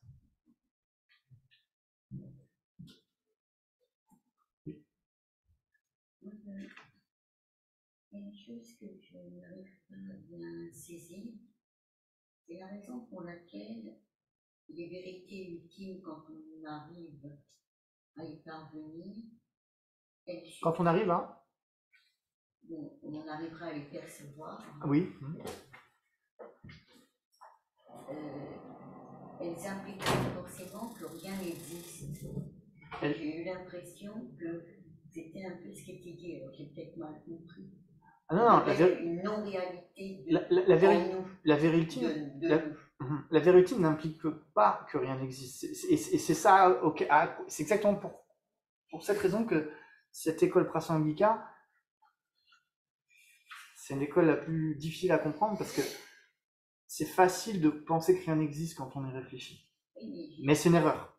Donc, je comprends bien, mais pourquoi le fait de penser qu'à partir du moment où on peut tout diviser, c'était ça, finalement, eh bien, du coup, ça n'existe pas. Et même les chiffres que tu prenais, je ne comprends pas. Tu dis 0, on ne peut pas le diviser. On peut le diviser par lui-même et ça donne 0. C'est la notion des nombres premiers, des chiffres premiers. Le 1 divisible, mais que par lui-même, le 7 divisé par 7. C'est vrai que ça va nous faire retomber sur 1, mais on peut toujours diviser. Et le fait que quand on arrive à un phénomène qui, quand on l'a réduit au plus ténu, là, on trouve ce que l'on est. Et qu'est-ce qu'on trouve? On trouve justement ce qui est parfait, ce qui est indivisible, ce qui rayonne. Et c'est peut-être pour ça que dans notre vécu, quand on médite, et que à un moment donné, ce que l'on va vivre ne peut pas être dit, justement, c'est parce qu'on touche à ça. Simplement parce qu'on est dans un jeu aussi existentiel, pouf, on retombe vite dedans, mais la réalité de ce que l'on est, je pense que quand on atteint la vérité ultime, c'est pour ça qu'on est tous peut-être des Bouddhas potentiels, sauf que par la sagesse du Bouddha, lui, il arrive à maintenir ces moments et avoir donc des bénéfices qui vont lui permettre à un moment donné de ne plus renaître. Mais je pense que, en tout cas, quand on vit profondément de méditation, ce qui est sûr, c'est qu'on sait qu'on existe, simplement, on n'est pas les apparences. Mais il y a quand même une existence. Donc là, ça va être difficile de répéter tout ça pour les gens en ligne. Et je pensais, parce que aussi, quand tu as dit, je rebondis, parce que j'ai noté des questions. Oui. Quand tu as dit, quand on pense à une personne, est-ce qu'on peut la penser sans corps et sans esprit? Comment on fait avec nos morts? Comme Léo Ferré qui dit, on couche toujours avec ses morts. C'est-à-dire que nos morts, ils n'ont plus en soi d'esprit, puisqu'ils ne se construisent plus, ils ne nous parlent plus, on ne sait pas comment ils évolueraient. Excuse-moi, mais là, ça commence à faire beaucoup de questions et je ne vais pas réussir à retenir mais tout. C'est pour dire que pourtant, ils sont là. Donc, c'est bien parce qu'on a... Après, je ne veux pas pouvoir retenir tout ce que tu as dit et répondre à tout, c'est pas possible. Donc, en tout cas, ce que tu viens de dire par rapport à est-ce qu'on voit la personne, quand on met à part le corps et l'esprit, est-ce qu'on peut voir la personne? bah, si on fait l'expérience, on s'aperçoit que c'est très difficile de concevoir la personne en dehors du corps et de l'esprit. Par rapport aux gens qui meurent, du point de vue bouddhiste, l'esprit continue. Le corps reste, l'esprit continue. Donc pour nous, bien sûr qu'il continue d'exister. Il n'y a pas de souci. Parce que la personne existe en dépendance du corps et de l'esprit, et au moment de la mort, principalement de l'esprit, et pas du corps, puisque le corps reste, il n'y a pas de souci. Donc ça pour nous, c'est pas un souci. Maintenant, la question, c'est pas... À un moment donné, la personne, elle renaît quand même. Attends, donc elle est non, mais plus. Donc son esprit, c'est bien. Quand la personne renaît, pour nous, elle a juste changé de forme. Ça veut pas dire qu'elle n'existe plus. Et donc,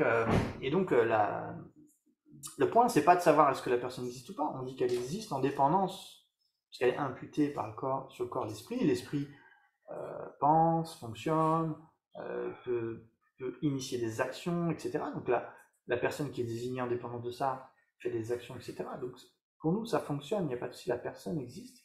C'est juste qu'elle n'existe pas comme on la conçoit initialement. Pas comme elle nous apparaît. Pas comme extrêmement substantielle, etc. Et même, du point de vue de Prasangika, elle est quasiment insaisissable. Donc, le domaine ultime, ça amène plus à quelque chose d'insaisissable. Mais nous, dans notre expérience quotidienne, on saisit très fortement un soi. Quand quelqu'un nous provoque, par exemple, ou nous dit quelque chose de dur, c'est l'ego, là.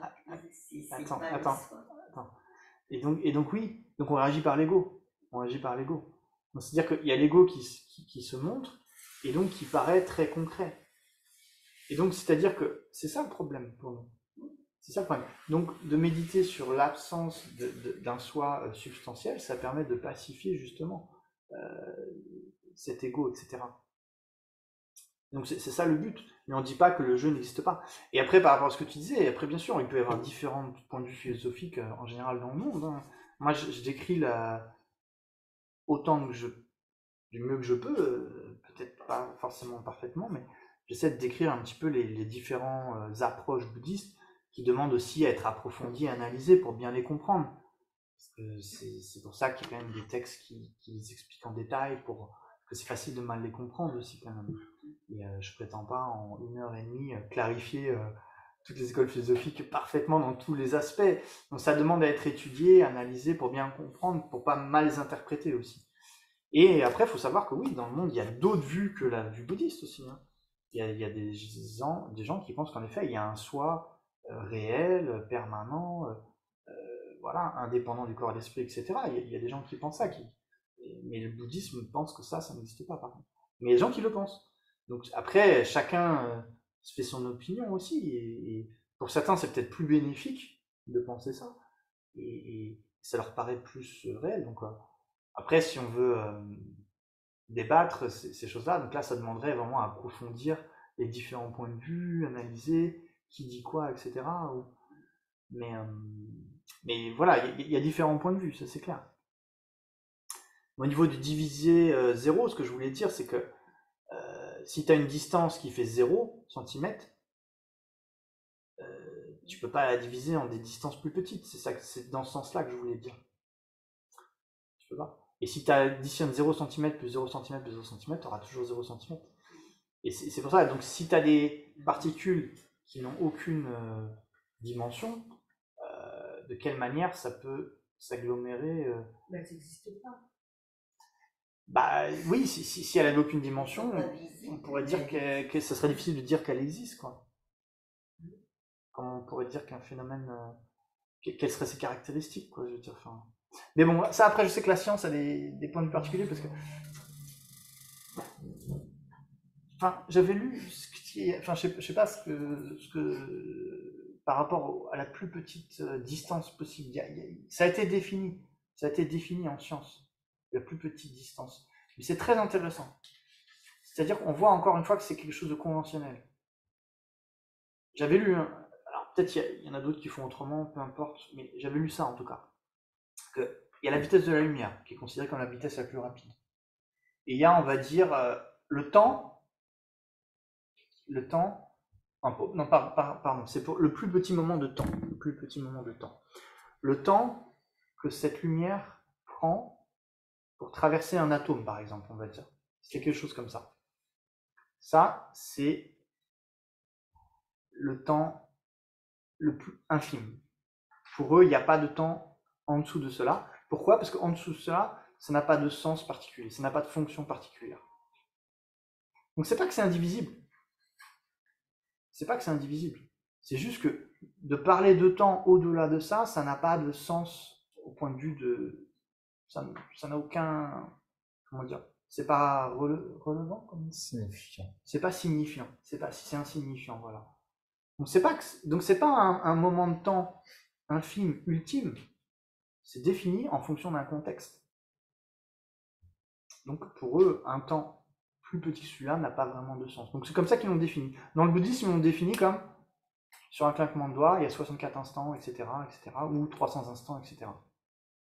Ce qui doit correspondre sûrement à la perception d'un être très réalisé quand il perçoit l'impermanence, jusqu'à où il peut aller. Comment les changements qu'il peut percevoir dans les phénomènes, dans sa perception yogique. Donc c'est en fonction de cette perception qu'ils définissent le plus petit moment de temps.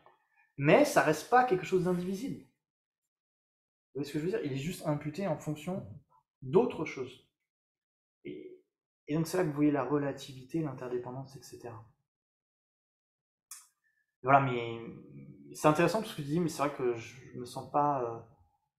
je pense qu'il faudrait vraiment qu'on discute longtemps pour approfondir ce que tu dis et l'analyser, et je me sens pas là la capacité de le faire présente. Non, mais je suis pas non plus. Je pense que ces journées, j'ai le sentiment, c'est la première fois que je participe, mais c'est plutôt des journées qui sont faites pour ouvrir des pistes, des sujets de réflexion. On ne peut pas en attendre. Après, c'est à nous de creuser. Oui, voilà. Revenir sur d'autres. C'est ça. C'est bien creuser.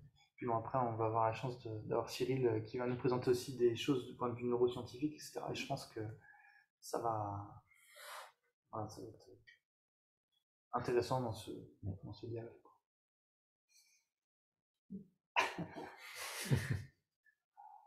Tu voulais dire quelque chose? Alors, pour l'instant, non. Non, pour l'instant, ça va. Pour l'instant, ça va. Ok.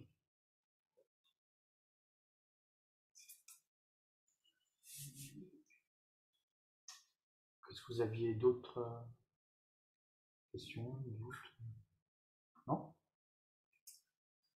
Ok. Bah, écoutez, s'il n'y a pas d'autres questions, on peut faire la pause maintenant. Je pense. Et puis on peut reprendre à 2h, ça vous va? Ça vous va?